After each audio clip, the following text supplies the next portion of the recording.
Bapak Ibu semuanya, semangat pagi semuanya, semangat pagi.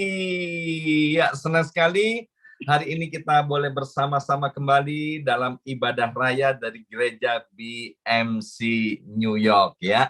Dan kita akan membaca ayat emas kita terlebih dahulu, ayat emas untuk tahun 2022. Mari kita baca dari kitab Mazmur pasal 20 ayat yang ke-7 ya. Tema kita di tahun 2022 adalah anointed, orang-orang yang diurapi oleh Tuhan. Mari kita baca 2-3. Sekarang aku tahu bahwa Tuhan memberi kemenangan kepada orang yang diurapinya dan menjawabnya dari sorganya yang kudus dengan kemenangan yang gilang gemilang oleh tangan kanannya. Ya, Bapak Ibu sekalian, Alkitab berkata, terjadilah seperti apa yang engkau imani, terjadilah seperti apa yang engkau percayai. Setiap saya menyampaikan firman Tuhan, saya akan terus mengajak Bapak Ibu sekalian untuk mengingat kembali ayat emas ini ya, dengan harapan agar Bapak Ibu sekalian Mazmur 20 ayat yang ke-7 benar-benar merema menjadi daging di dalam hidup kita sehingga kita punya iman di tahun 2022. Apapun yang terjadi, situasi kondisi yang kelihatannya tidak memungkinkan, tetapi karena kita adalah orang-orang yang diurapi oleh Tuhan, dengan jelas ayat itu berkata dengan tangan kanan Tuhan. Bukan dengan kuat gagah kita, tetapi dengan tangan kanan Tuhan itu yang akan memberikan, yang akan menganugerahkan, yang akan menghadiahi setiap kita dengan kemenangan yang gilang gemilang ya. Mengapa kita disebut orang-orang yang diurapi? Karena kita ini sudah ditebus dan menjadi anak Allah, kita sudah ditebus dari dosa, kemudian menjadi milik kepunyaan Allah, dan untuk itu 1 Petrus 2 ayat yang ke-9 menyebutkan bahwa kita adalah imamat yang rajani ya. Dan kemudian subtema kita untuk tahun 2022 khususnya bulan Agustus ini diambil dari 2 Timotius pasal yang pertama ayat yang ke-7, yaitu temanya sepanjang bulan Agustus adalah self-discipline. Mari kita baca 2 Timotius pasal pertama ayat yang ke-7. Sebab Allah memberikan kepada kita bukan roh ketakutan, melainkan roh yang membangkitkan kekuatan, kasih, dan ketertiban. Perhatikan kata roh ya. Jadi Bapak Ibu sekalian, roh Allah itu sudah diinstal di dalam hidup kita masing-masing. Dan salah satunya yaitu membangkitkan kita kekuatan, kasih, dan ketertiban. Kalau setiap kita berjumpa di ruangan Zoom ini maupun ibadah onsite, saya selalu berkata semangat pagi ya. Kenapa? Karena roh Allah sudah ada di dalam kita ini, maka kita harus tetap bersemangat. Amsal berkata begini, semangat yang padam itu akan mengeringkan tulang. Maka itu Bapak Ibu sekalian, kita ini perlu bersemangat untuk menghadapi kehidupan ini. Nah, kata ketertiban dari 2 Timotius pasal yang pertama ayat yang ke-7 di dalam bahasa Yunaninya, ingat Alkitab kita Perjanjian Baru ditulis di dalam bahasa Yunani. Kata ketertiban itu ditulis dengan kata sopronismos.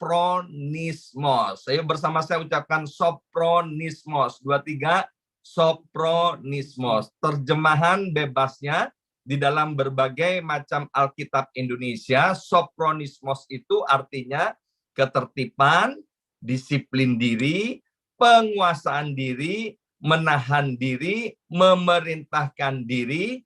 Bahkan juga dikatakan sopronismos itu pikiran sehat, akal sehat. Dan dalam beberapa terjemahan bahasa Inggris, Sophronismos itu ditulis self-discipline, self-control, dan sound mind. Ya, saya nonton beberapa video tentang anjing. Ya, anjing adalah salah satu ciptaan Tuhan yang luar biasa menurut saya. Ya, bagaimana ada seseorang memiliki beberapa anjing, Bapak Ibu sekalian. Saya tidak tahu nama anjing itu apa, tapi beberapa itu. Dan kemudian mereka bisa berjejer-jejer, ya. Dan kemudian disuruh berdoa dulu, ya. Maksudnya bergaya berdoa sebelum makan. Dan kemudian setelah berdoa, disuruh makan, itu anjing-anjing itu dengan tertib, mereka tidak berebutan, mereka datang ke tempat makan. Ya, maksudnya saya cerita tentang anjing ini, bahwa anjing ternyata bisa dilatih untuk tertib. Anjing bisa dilatih untuk disiplin. Ya, ingat bahwa yang namanya binatang itu cuma punya tubuh dan jiwa, tetapi tidak punya roh. Ya, nah beberapa tahun terakhir ini cucu keponakan saya laki-laki, dia kan sekolah di salah satu universitas yang ada di kota New York ini. Ya, dia adalah anak laki-laki satu-satunya di dalam keluarganya dan merupakan cucu laki-laki pertama dari keluarga besarnya. Ya, keluarga besar yang kaya raya, Bapak Ibu sekalian. Kita tahu, dan biasanya orang yang begini itu manjanya luar biasa. Nah, di waktu-waktu luang, cucu ponakan saya ini dia datang nginap di rumah saya beberapa hari. Waktu pertama kali dia nginep di rumah saya, Bapak Ibu sekalian, saya sekeluarga kagetnya luar biasa. Maaf ya, dia sama sekali nggak tertib loh, Bapak Ibu sekalian ya. Sama sekali nggak disiplin. Keluarga kami ini kan punya kebiasaan begini. Tidur malam, paling malam itu jam 12 malam. Itu mendisiplin diri, ya kan? Dan kemudian pagi-pagi kita punya jam bangun tidur. Jadi kami semua serba teratur, disiplin, dan itu dimulai dengan latihan, ya. Dan kemudian kalau bepergian, kami usahakan untuk tidak terlambat alias selalu on time. Tapi cucu ponakan saya tidak pernah mengalami yang begitu-begitu. Wow, ya kan? Dan kemudian saya bilang, oke, lain kali kalau kamu mau nginep di sini lagi, kamu harus ikut aturan daripada grandpa. Kalau kamu nggak ikut aturan dari grandpa, kamu nggak boleh nginep sini lagi. Oh ya, siap grandpa, ya kan? Cukup dikasih tahu, maka selanjutnya ketika cucu ponakan saya nginep di rumah sini lagi, dia sudah bisa tertib dan bisa disiplin, ya. Jadi sesungguhnya buat setiap kita untuk disiplin, apalagi anak-anak Tuhan, itu adalah hal yang mudah. Mengapa? Karena Roh Kudus itu sudah dianugerahkan kepada kita, dan Roh Kudus itu yang akan menolong kita untuk kita hidup tertib, untuk kita hidup disiplin. Untuk hidup tertib, untuk hidup disiplin, sophronismos mengatakan kita perlu menguasai diri. Nggak boleh semau gue. Nggak boleh katanya orang Jawa, saenak udele. Ya kan?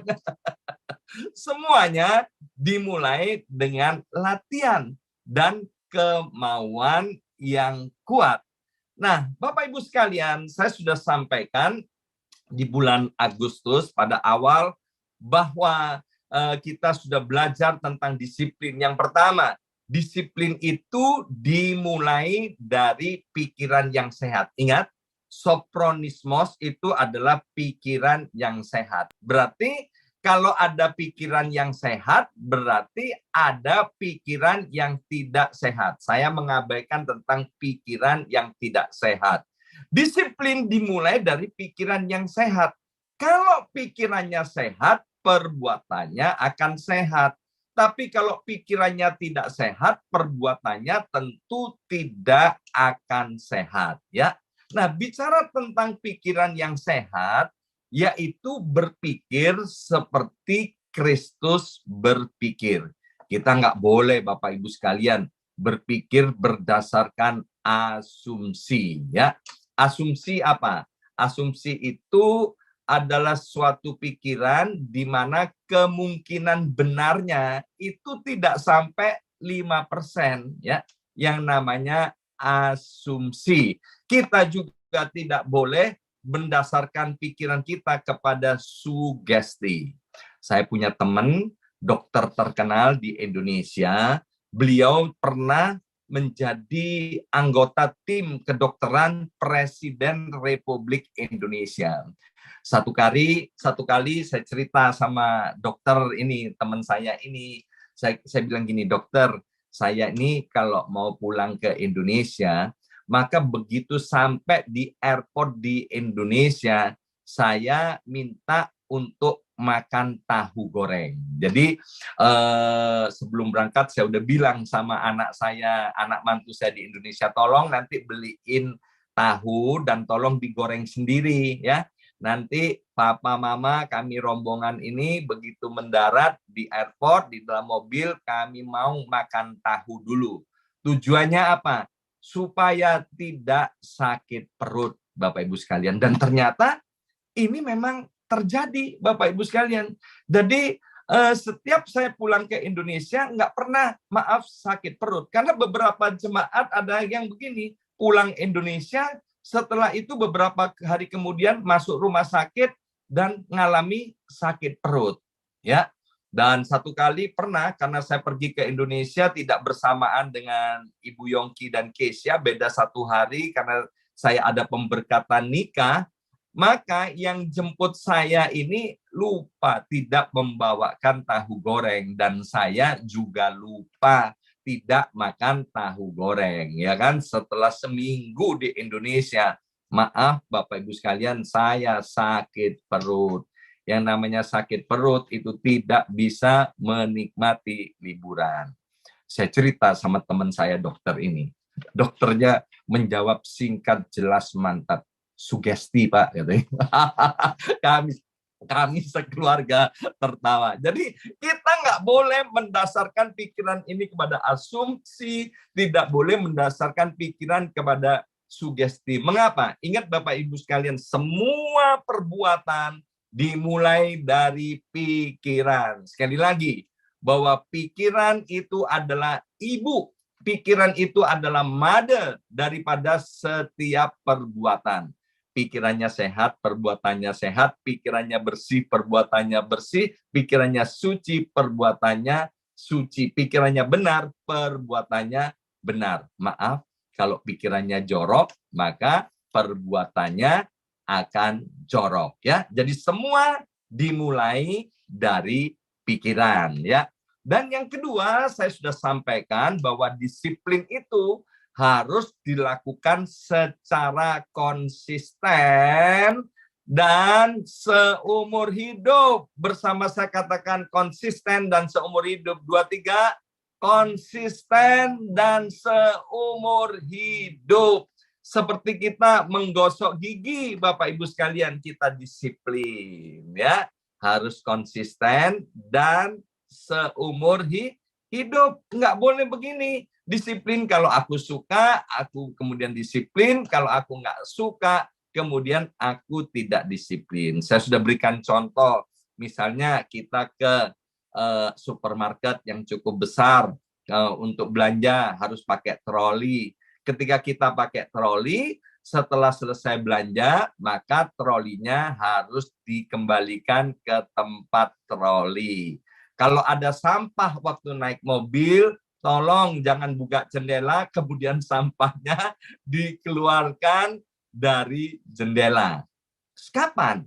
Ya selama-lamanya. Ya, seumur hidup kita harus hidup tertib, seumur hidup kita harus hidup disiplin. Ingat tadi sophronismos, menguasai diri, pikiran yang sehat. Dan kemudian saya sudah sampaikan juga bahwa kita ini sebagai anak-anak Tuhan, kita perlu disiplin dalam beribadah. beribadah. Bersama saya ucapkan disiplin beribadah. 2, 3. Disiplin beribadah. Tadi sudah disampaikan oleh host kita, yaitu Saudari Irin, bahwa ketika kita disiplin beribadah, ibadah itu berguna dalam segala hal. Tahu nggak dalam segala hal itu apa? Dalam segala hal itu bicara tentang bekerja. Kalau kita bekerja, cari uang, ketika kita disiplin beribadah itu benar-benar ada gunanya di dalam pekerjaan kita. Dalam rumah tangga, ya itu sangat berguna ketika kita disiplin beribadah. Sehingga apa? Kita akan memiliki keluarga yang harmonis. Ingat, yang namanya ibadah, datang untuk mengikuti ibadah secara online dan on-site, Bapak Ibu sekalian, dan kemudian merenung-renungkan firman Tuhan, mengalami perjumpaan dengan Tuhan, sehingga apa? Kita dapat mempersembahkan tubuh ini sebagai persembahan yang hidup, yang kudus, dan berkenan di hadapan Tuhan. Saya sudah sampaikan beberapa kali, ketika kita disiplin beribadah, kita akan hidup sebagai orang-orang yang terhormat. Bersama saya ucapkan orang-orang yang terhormat. 2, 3,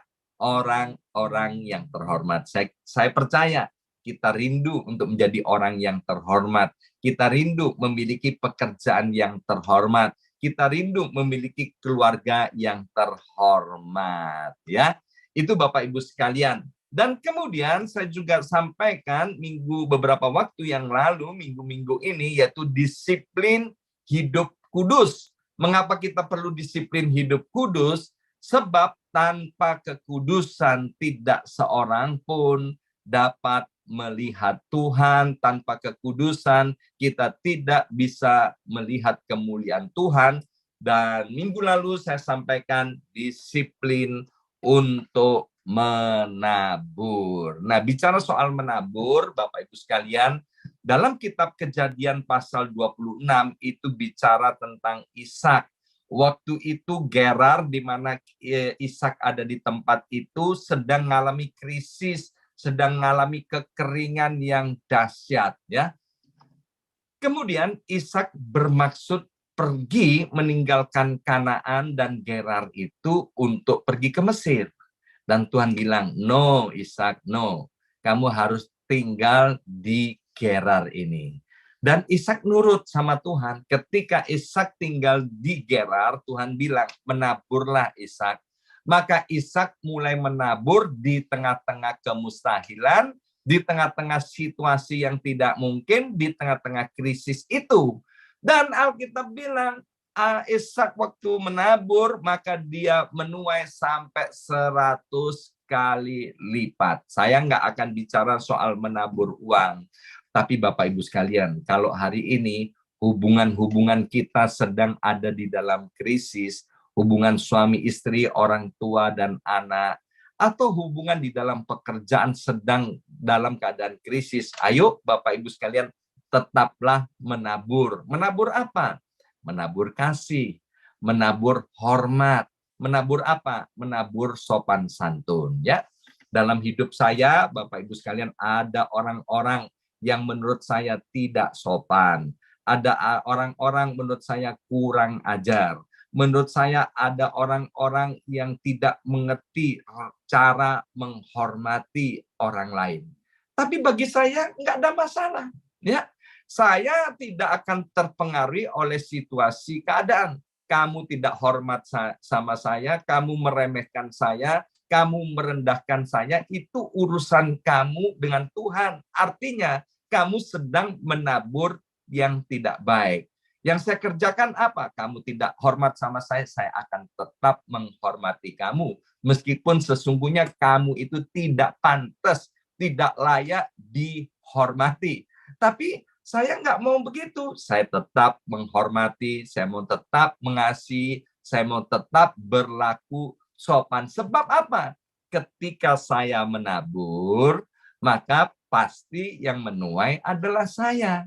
Amin. Karena Alkitab bilang kalau kita tidak menabur, kita tidak menuai. dan kita akan menuai apa yang kita tabur. Maka itu Bapak Ibu sekalian, ayo teruslah menabur. Alkitab bilang kita menabur di dalam roh, kita akan menuai kehidupan yang kekal.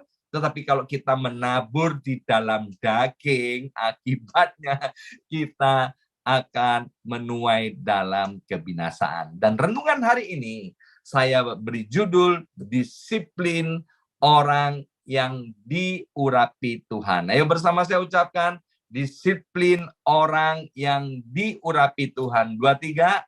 Disiplin orang yang diurapi Tuhan. Coba saya minta tangannya.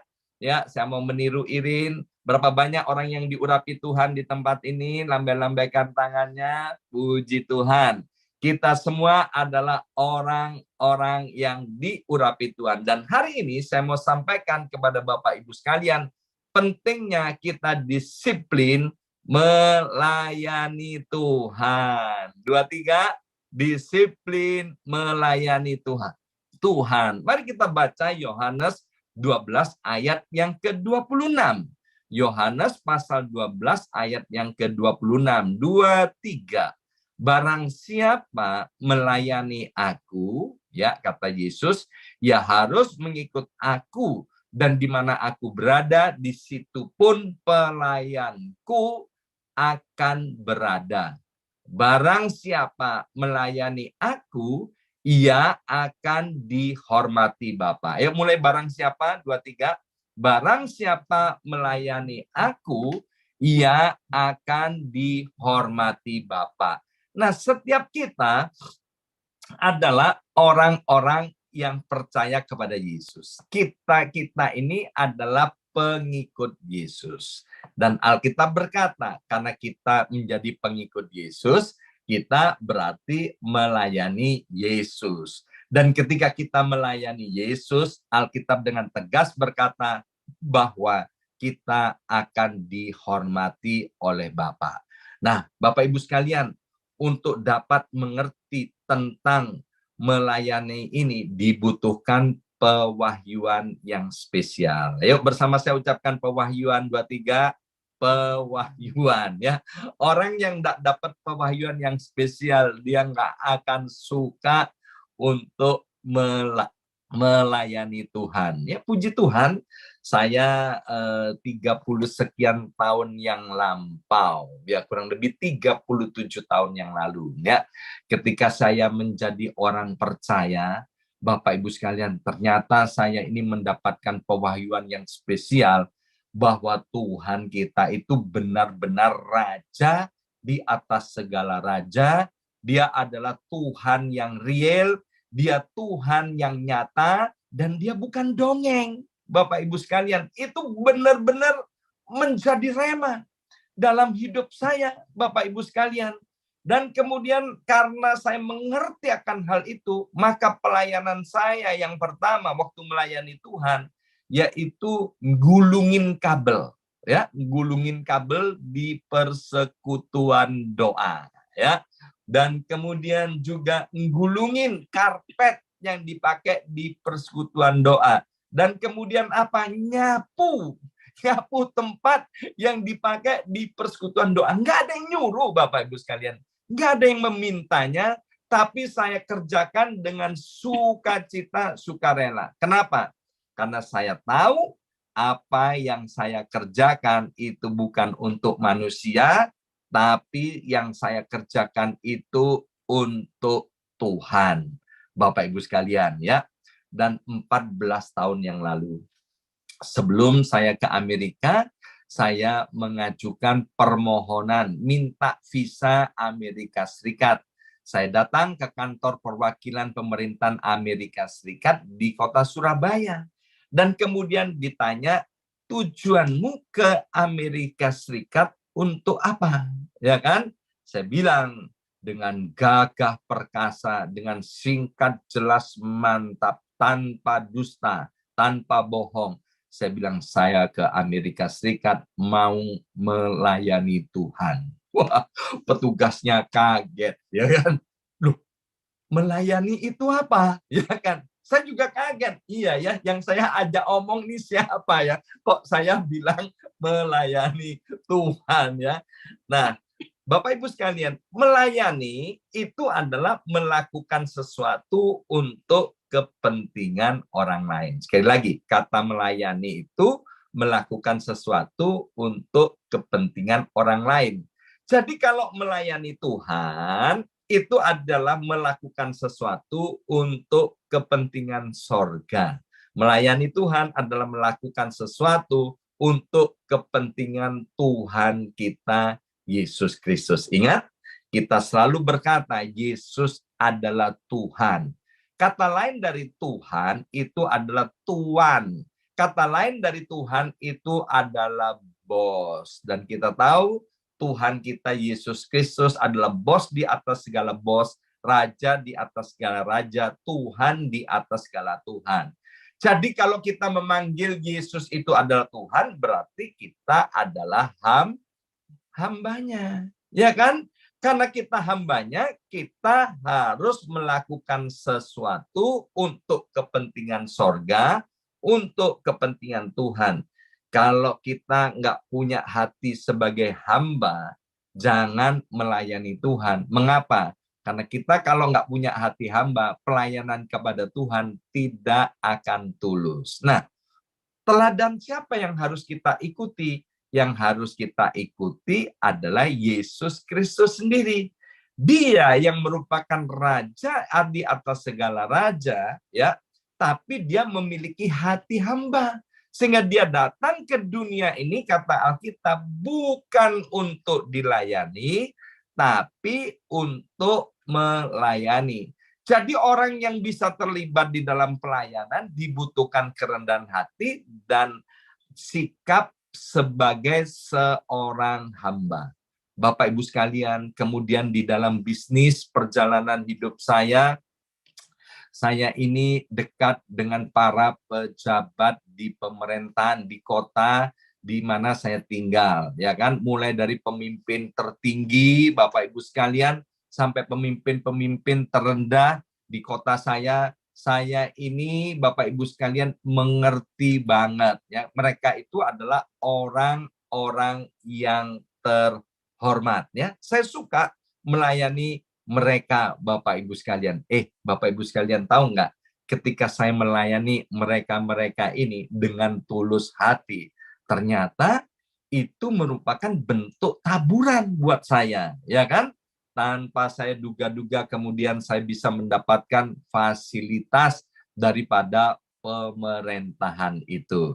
Nah, Bapak Ibu sekalian, kalau kita boleh melayani pejabat-pejabat tinggi, orang-orang yang terhormat, ya, Bapak Ibu sekalian, apalagi kita boleh melayani presiden. Wow, itu adalah suatu privilege, itu adalah satu hak yang istimewa.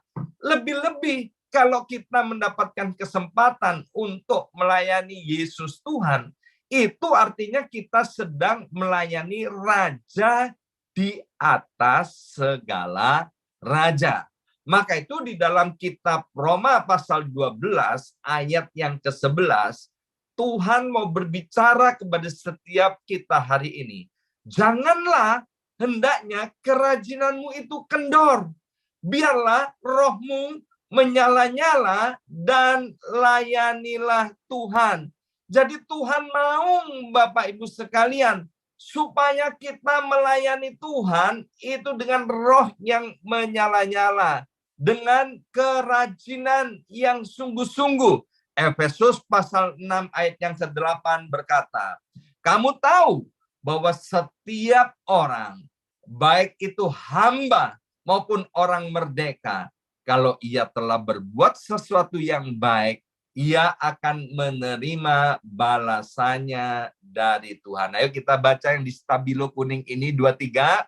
Kalau ia telah berbuat sesuatu yang baik, ia akan menerima balasan dari Tuhan. Bapak Ibu sekalian, ya, saya ini pernah menjadi pegawai. Bapak Ibu sekalian, saya pernah menjadi karyawan, ya. Saya punya bos, saya pernah ikut beberapa bos, ya. Ada bos yang pelitnya luar biasa. Pelit banget ya.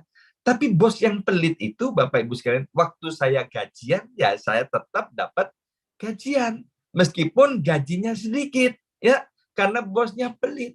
Tapi saya juga pernah punya bos yang generous, yang murah hati.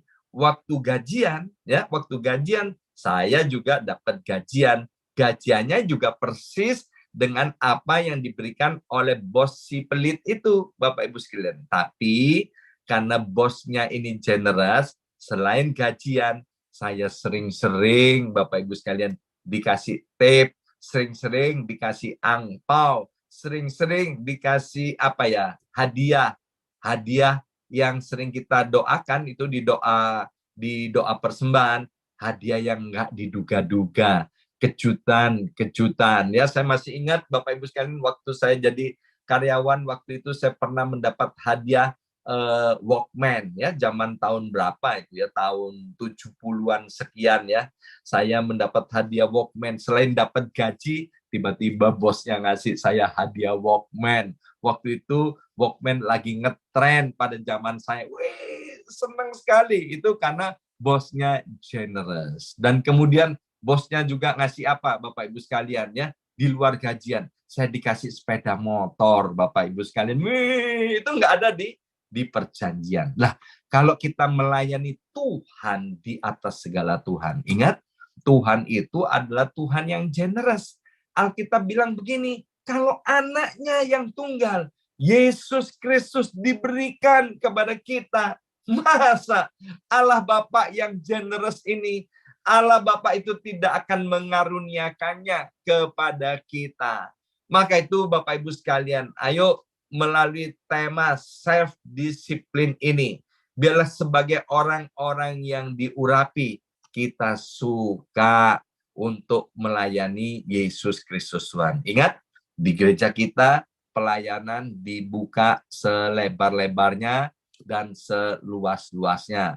Pelayanan doa, pelayanan terima tamu, pelayanan jadi pemain musik, pelayanan jadi pengkhotbah, pelayanan jadi pemuji, jadi guru sekolah minggu, sebagai singer, kepelayanan sebagai gembala FA, pelayanan untuk mengajak jiwa-jiwa datang kepada Tuhan. Itu adalah bentuk pelayanan. Kolose pasal 3 ayat 23 sampai 24 berkata begini. Apapun juga yang kamu perbuat, perbuatlah dengan segenap hatimu, seperti untuk Tuhan dan bukan untuk manusia. Kamu tahu bahwa dari Tuhanlah kamu akan menerima bagian yang ditentukan bagimu sebagai upah. Kristus adalah Tuhan dan kamu hambanya, ya. Bapak Ibu sekalian, saya sengaja iming-imingi Bapak Ibu sekalian tentang upah. Karena apa? Karena lihat dari wajah-wajahnya, Bapak Ibu suka dengan yang namanya upah, ya kan?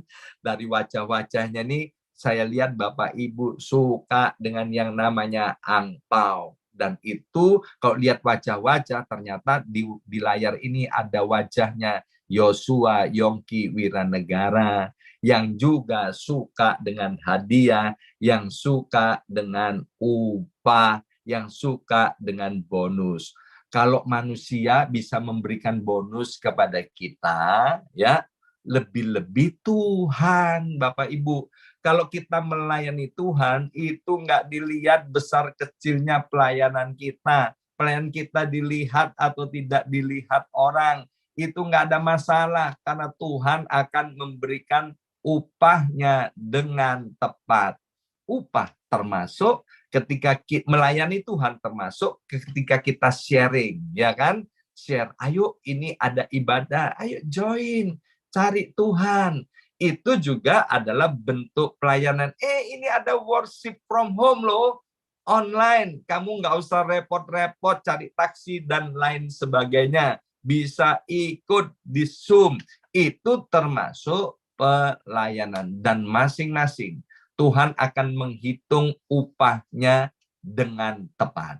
Maka itu pada hari ini, kembali saya mau mengingatkan kepada Bapak Ibu sekalian, sebagai anak-anak Tuhan yang diurapi oleh Tuhan, mari kita juga disiplin untuk melayani Tuhan. Ya, kita sudah belajar yang pertama yaitu disiplin ibadah, yang kedua disiplin untuk hidup kudus, yang ketiga disiplin untuk menabur, dan hari ini disiplin untuk melayani Tuhan. Ingat, pelayanan kita kepada Tuhan tidak akan pernah sia-sia. Penutup, Bapak Ibu sekalian, saya ini adalah suka nonton sepak bola Liga Inggris, ya. Liga Inggris ini satu tim itu kurang lebih ada 40 orang, Bapak Ibu sekalian, satu tim. Yang main nanti cuman 11 orang, ya. Saya kaget Bapak Ibu sekalian waktu saya pelajari tim sepak bola Liga Inggris, satu tim itu bisa punya karyawan kurang lebih 200 orang, ya. Kalau timnya itu gede, itu bisa sampai 450 orang. Itu karyawan-karyawati termasuk pemain, ya. Saya bilang soal pemain sepak bola. Bayaran daripada pemain sepak bola Liga Inggris itu seminggu sekali itu paling sedikit sekitar 2 miliar rupiah. Ya, seminggu sekali. Rata-rata 5 miliar rupiah. Ibu Pendeta Deborah pernah cerita tentang Cristiano Ronaldo. Cristiano Ronaldo itu bayarannya 12 miliar rupiah itu seminggu, Bapak Ibu sekalian. Dan pemain ini, Bapak Ibu sekalian, dia main atau tidak main, dia dapat gajinya, Bapak Ibu sekalian, ya. Sekali lagi, main atau tidak dimainkan, karena yang main kan cuma 11 orang, ya. Main tidak main, dia tetap dapat gajinya.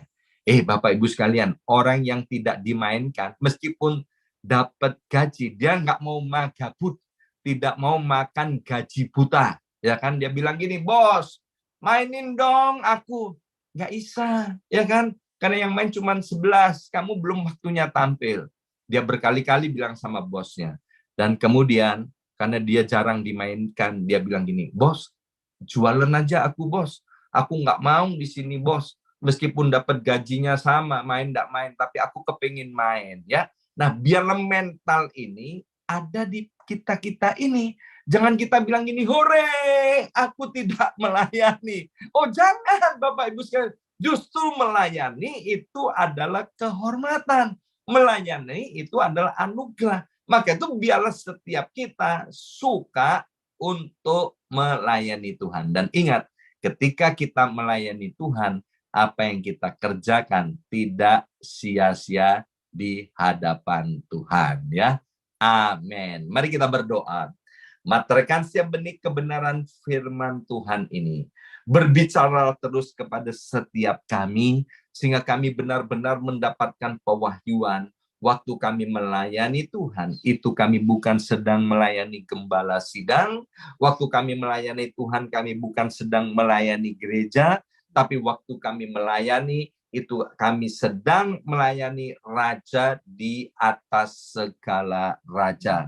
Bapa, biarlah Roh Kudus menolong kami, sehingga mulai hari ini kami suka melayani Engkau. Karena kami tahu sebagai orang-orang yang diurapi, ketika kami disiplin melayani Tuhan, kami percaya tahun ini juga setiap kami akan mengalami kemenangan yang gilang gemilang.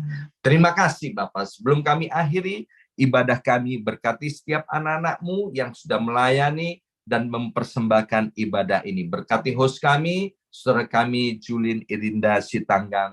Berkati semua pendoa dan operator. Demikian juga untuk ibadah nanti sore secara onsite.